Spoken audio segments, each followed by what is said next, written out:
quelques jours du démarrage des publications d'entreprises, à commencer par celle du secteur bancaire américain, focus justement sur le secteur bancaire en Europe, précisément avec les équipes d'Axiom Alternative Investment et David Benamou qui était avec nous en fin de semaine dernière, associé gérant d'Axiom AI, les grands spécialistes du secteur bancaire à travers la dette bancaire, mais à travers les actions bancaires en Europe. Le secteur bancaire en Europe a connu un run magnifique entre son point bas fin 2020 et le point haut des marchés au début de cette année 2022, et puis le déclenchement de la guerre en Ukraine a marqué un coup d'arrêt à la tendance. État des lieux et perspectives pour ce secteur bancaire européen, donc avec David Benamou, associé gérant d'Axiom Alternative Investments.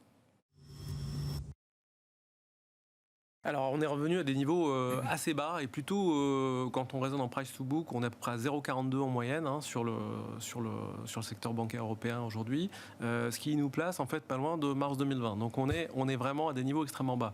Alors, ce qu'il y a de très intéressant, c'est que juste avant la rupture qu'on a connue avec le conflit ukrainien, on avait sur le secteur bancaire européen tous les clignotants en vert. C'est pour ça que les banques européennes se revalorisaient. Alors, les clignotants, c'est quoi? C'est d'abord le niveau de capital réglementaire qui est très élevé, les prêts non performants qui sont à des niveaux historiquement bas, et puis la profitabilité qui était revenue et les perspectives qui étaient celles tout simplement d'un changement de contexte de taux, c'est-à-dire que je rappelle un élément fondamental, c'est qu'avec des taux négatifs, chaque euro déposé dans une banque doit être redéposé à la Banque Centrale Européenne, et c'est moins 0,50, enfin c'était moins 0,50, ça l'est d'ailleurs toujours encore, toujours. Ça n'a pas changé. Au moment où on se parle. Et c'est un coût pour les banques. C'est-à-dire qu'on est depuis des années dans une situation où les banques ne peuvent pas repasser ce coût négatif à leurs clients.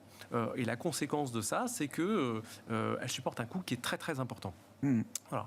Donc on était dans ce contexte-là et on voyait cette perspective changer et les taux sortir du territoire négatif, et on sait que c'est une source vraiment de profitabilité très importante pour le secteur, parce que ça leur permet non seulement de ne plus perdre de l'argent sur les dépôts, mais aussi de gagner en marge, parce qu'évidemment lorsqu'une banque capture des dépôts, elle va rémunérer les comptes, mais elle capture une marge entre les deux. C'est le métier de transformation naturel de la banque, la marge d'intérêt. Voilà, donc on avait de nouveau tous ces clignotants qui étaient ouverts. Le conflit ukrainien, alors il a fait plonger le secteur, d'abord dans je dirais une tendance ou une habitude assez classique qu'on a maintenant depuis quasiment une décennie. Dès que je dirais il y a un conflit ou dès que les marchés éternuent un petit peu, le secteur bancaire prend en premier. C'est quoi, la mémoire de la grande crise financière, toujours? Oui, exactement. La méfiance, cette espèce de bêta plus important qu'a le secteur. Donc il y a eu ce réflexe-là qu'on a vu.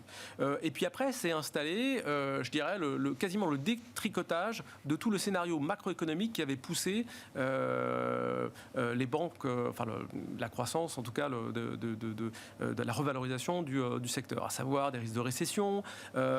Et puis, si on avance un petit peu dans le temps, aussi une très difficile compréhension de ce qu'allaient faire les banques centrales, avec deux scénarios possibles, soit un coup d'arrêt très très fort en montant les taux directeurs au-dessus des niveaux d'inflation, tout simplement, ou alors un ralentissement, tout simplement. Et là, depuis des mois, on voit le marché qui oscille entre ces deux scénarios. Ouais.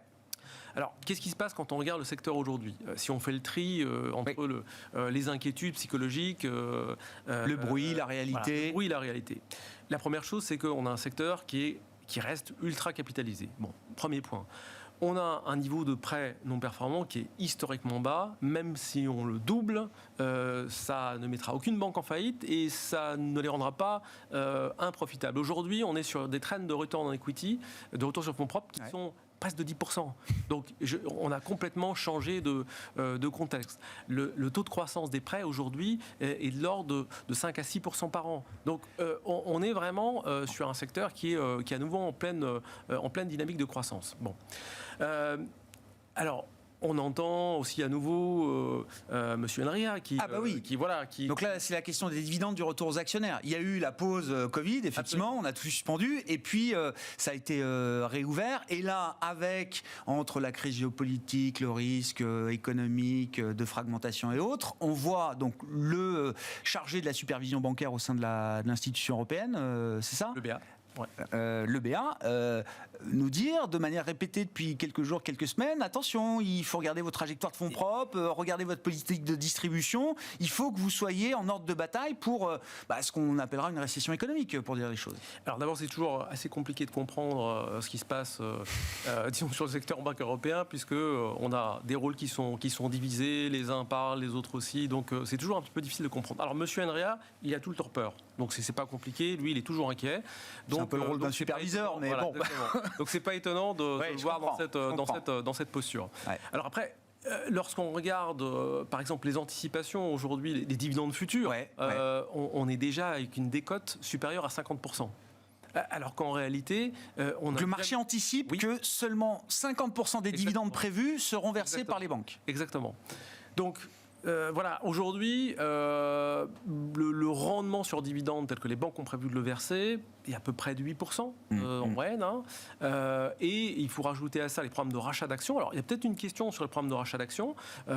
Si on ajoute les programmes de rachat d'actions et que la BCE laisse les banques mener à bien ces programmes, on va monter à peu près à 12 de rendement boursier.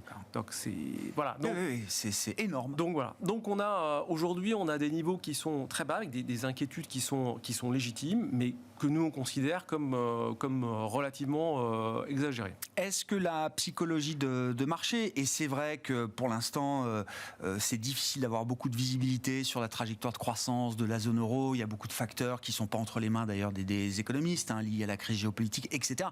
Et dans ce contexte de marché, effectivement, la psychologie, vous l'avez dit vous-même, fait qu'on est tout de suite averse au risque, et quand on regarde le secteur bancaire, c'est un des secteurs avec le plus de bêta, de sensibilité au marché, c'est le truc qu'on n'a pas envie d'avoir. Est-ce que les éléments fondamentaux que vous citez peuvent néanmoins l'emporter, inciter quand même certains investisseurs à se tourner vers ce secteur, malgré un contexte politique, économique qui semble assez adverse pour ce type d'investissement aujourd'hui? Autrement dit, que vous demandent vos clients aujourd'hui, David? Alors absolument.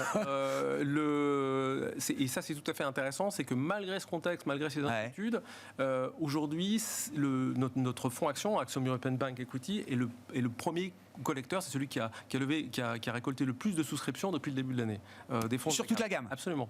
Donc on voit en fait cette réallocation. Alors les gens sont inquiets, tous n'y vont pas ou commencent à y aller, mais tout le monde sent bien que certes il y a un contexte qui n'est pas rassurant, avec beaucoup d'incertitudes, mais malgré tout, je crois que les gens ont quand même conscience des fondamentaux, qu'on est en train de changer d'époque pour le secteur bancaire, et que voilà, lorsqu'on regarde des métriques en fait objectives, on se rend compte que c'est quand même solide. Ouais. Dans le reste de votre gamme, parce que c'est vrai que là on se focalise sur les actions bancaires, mais historiquement vous êtes des spécialistes de la dette bancaire en Europe notamment. La gamme est quand même très large aujourd'hui. Sur la collecte que vous enregistrez une collecte nette positive depuis le début de l'année, David, donc une bonne partie va sur les actions. Comment se répartit l'autre partie? Là, les clients qui viennent chez Axiom, qu'est-ce qu'ils viennent chercher pour ceux qui ne cherchent pas spécialement les actions bancaires européennes? Alors la deuxième allocation, c'est notre fonds short duration, Axiom Short Duration. Évidemment, il n'y a rien de surprenant là-dedans, puisque en période de volatilité, ou en tout cas d'incertitude sur ce qui va se passer sur la courbe des taux, les gens sont venus sur des fonds à duration faible. Et bon, comme le portefeuille était très très en cash en fait depuis le début de l'année, il a relativement bien résisté à la baisse, et donc là on profite des opportunités de marché. On arrive sur des rendements aujourd'hui pour ce fonds qui est short duration de 4,7%. Donc c'est... Ah oui. Et ça, c'est pour des clients qui cherchent quoi, à placer leur argent pour quelque temps, tactiquement, sans essayer d'en perdre, justement? Je crois qu'il y a deux optiques. Il y a ceux qui viennent parce qu'ils savent pas exactement quoi faire, donc ils voient que le fonds en fait a une volatilité historique qui est faible et une duration faible, donc c'est pour eux, je dirais, temporaire en attendant de redéployer, et d'autres regardent le rendement annualisé sur long terme. Ça reste 2% aujourd'hui de rendement annualisé, et c'est ce que ce fonds est censé faire, donc voilà, il y a vraiment, on a les deux utilisations, mais en tout cas beaucoup de souscriptions, d'engouement pour cette stratégie. Dernière question, la question M&A, David. BNP Paribas, ABN AMRO. Bon, alors c'était il y a quelques semaines, effectivement. Est-ce que c'est pas une petite histoire? Est-ce que c'est le début d'une histoire, sachant que BNP a été peut-être la dernière grande banque européenne à mener une acquisition d'envergure. C'était Fortis à la sortie de la grande crise financière, si je dis pas de bêtises, David. Ils avaient fait BNL, l'Italie, etc. Donc ils ont cette capacité à le faire. Ils ont vendu Bank of the West aux États-Unis. Ils ont de l'argent pour le faire. Est-ce que c'est le début d'une histoire? Alors, BNP, c'est la banque la mieux placée quasiment pour faire du M&A en Europe aujourd'hui pour deux raisons. Ils ont un track record qui est assez remarquable. Et puis, ils viennent de sortir des US.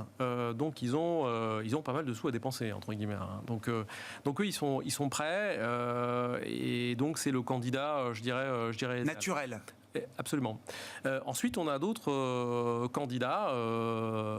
Unicredit, Monsieur Orcel, qui est un homme du M&A, il est là aussi pour améliorer la franchise locale en Italie. Donc, oui, clairement, on est en train de changer d'époque, changer d'air.